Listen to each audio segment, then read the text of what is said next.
As giant backhoes tore into an earthen levee in Martinez, it was a very good Friday to restore a tiny part of the more than 90% of the bay's historic tidal wetlands, which were lost to human activity. It took 20 years to get to this moment. Acquisition of the property, the curation of that, and then all the diligence to try and figure out, okay, what is the right way forward, then the design, then all of the landscaping that you see all around us. The $24.5 million, 232-acre restoration of Pacheco Marsh and Lower Walnut Creek will allow bay waters to once again occupy its spaces as they did for countless years before America was a nation and California was California. We are really at the finish line for when we were finally being able to turn this area that has been diked and drained and filled, now that we're restoring it to vibrant tidal marshlands.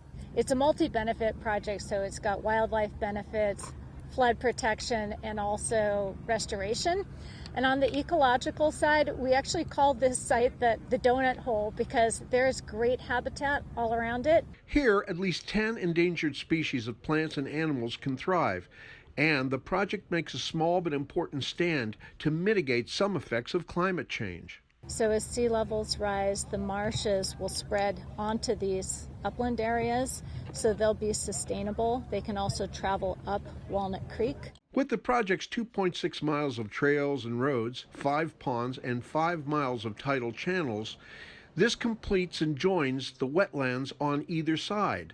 Along its shores and hiking trails, there will also be environmental education experiences for the coming generations. And also just a refuge place for people to come and visit and to really enjoy the environment of a saltwater marsh, but access to shoreline that otherwise doesn't exist all up and down the river here. This is the latest return of former tidal marshes, including several salt ponds in the South Bay.